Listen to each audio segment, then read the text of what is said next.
Hello everyone! It's no secret to anyone that the cinema continues to develop, and today's graphic design is at such a high level that it's impossible to distinguish computer-generated imagery from a real set shot. Yes, more and more movies include CGI, and it's hard to imagine a blockbuster without a lot of special effects. But if you're interested in how those movies look without them, then get comfortable and get ready for a few surprises. So here we have 7 films before and after special effects. Go ahead.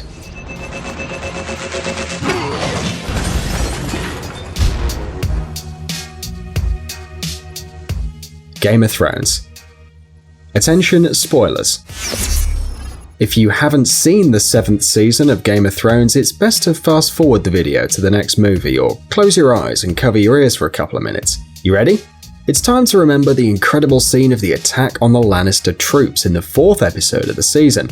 If you saw the series, you'll remember the epic moment when a horde of Dothrakis, supported from the air by one of Daenerys' dragons, destroyed the Lannister army.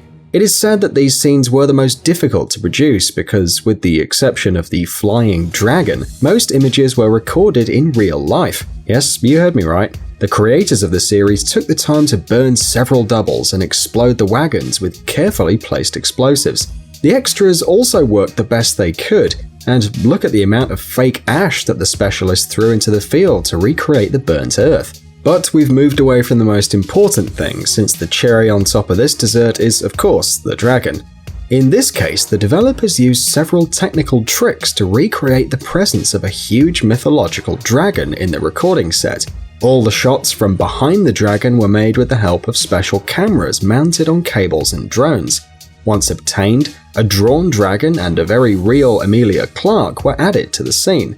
The actress also had to record scenes separately, riding a machine created especially for the occasion. To be honest, the resemblance to a dragon is minimal, so Emilia had to play with her imagination and act as if she were actually traveling on a huge dragon through the airs of Westeros.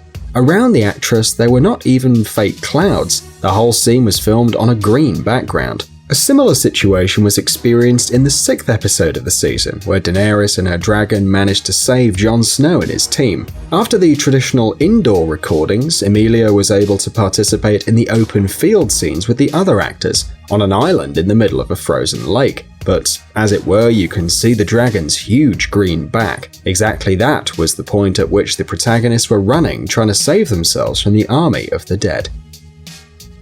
Attraction. This Russian film, directed by Fyodor Bondarchuk, has generated different reactions to the characters and their stories. However, it is obvious that the computer design in this film is incredible, especially for a Russian film, a country that doesn't stand out for the great special effects in its films. Besides, it is the first Russian alien film and its creators made quite an effort. For example, look at this scene from the trailer. A huge alien spacecraft lands in a region of Moscow, destroying huge buildings, bridges and stadiums in its path. It's hard to believe that all this is the result of the work of graphic designers. But the destruction of buildings is not the only example of CGI in this film. There is a scene in the first few minutes of the film in which the protagonists await the beginning of the story, and all the scenes in the background and inside the spaceship, as well as the fights with the extraterrestrials, were recorded in a pavilion with a green background. According to the director, 50% of the film is computer-generated. The only question is, how did the actors imagine the space visitors in order to realistically recreate the encounter with them? Logan.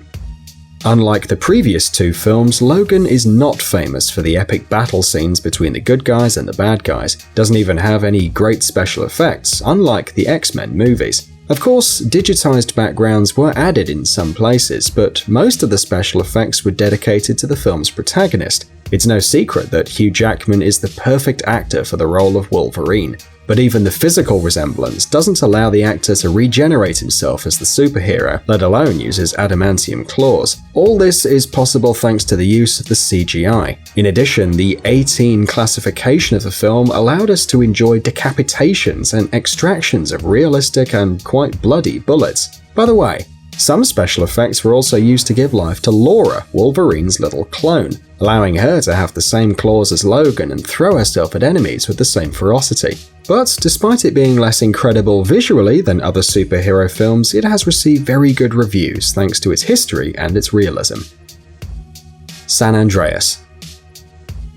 All the movies about catastrophes are full of special effects. It's obvious since no one is willing to destroy an entire city to create a 2-hour film about the destruction of humanity. For that reason, to destroy the state of California in the movie San Andreas, the designers had to work overtime to create more than 1,300 scenes with special effects for the movie. Among these scenes is the destruction of the Hoover Dam, which we had already seen in the movie Transformers, the fall of houses one after another, and best of all, a huge wave that ended up wiping the poor city of San Francisco off the face of the earth. No one would actually use real water to make these scenes today, but imagine for a second how many buckets of water you'd need. And of course, the movie wouldn't be complete if the developers didn't show the destruction of the Golden Gate Bridge.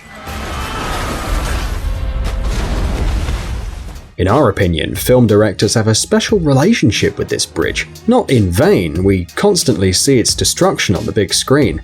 X-Men, Star Trek, Pacific Rim, and Godzilla are just some of the movies in which we can see the famous bridge suffering.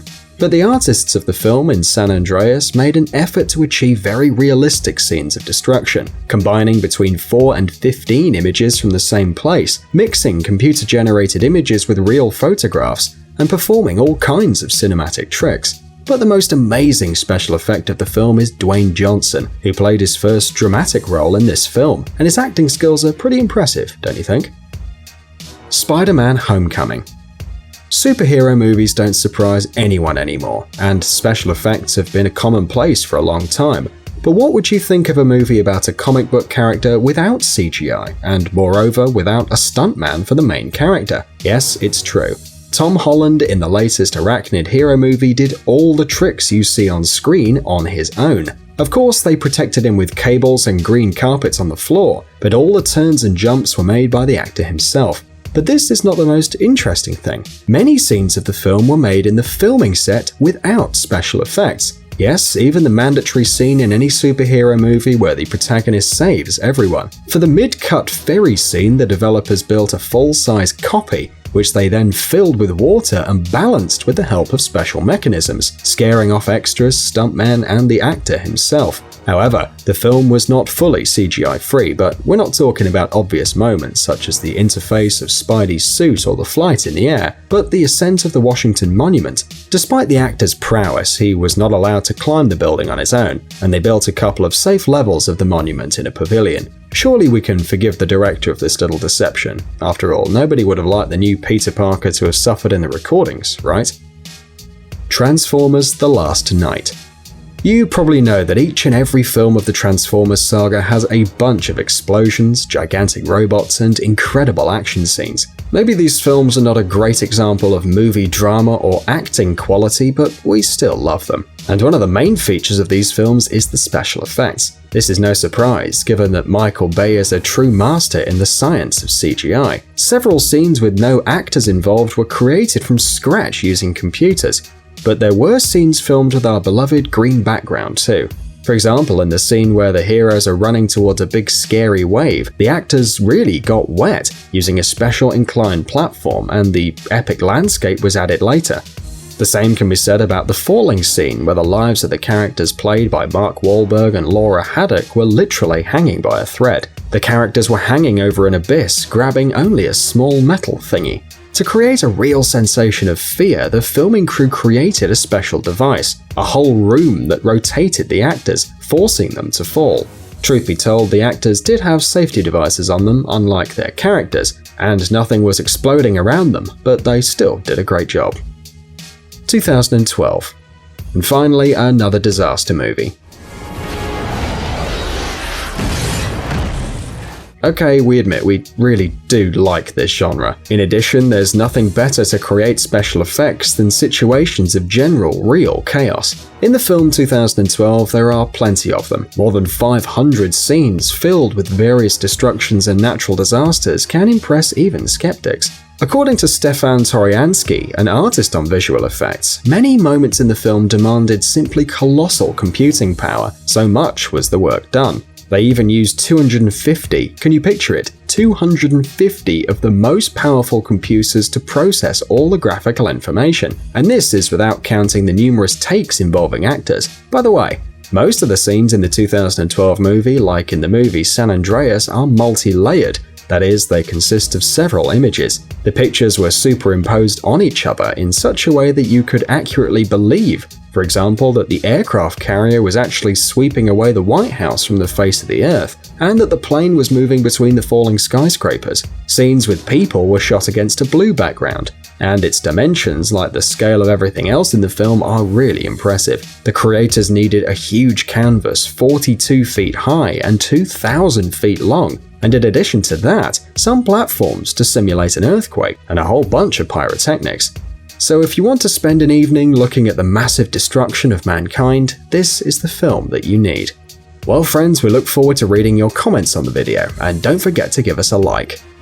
Guys, it's time to recharge your brain. Visit the channel Brain Time. There you'll find a lot of interesting and useful facts, lots of positive energy and tons of useful information. Subscribe right now. We promise it's going to be really exciting.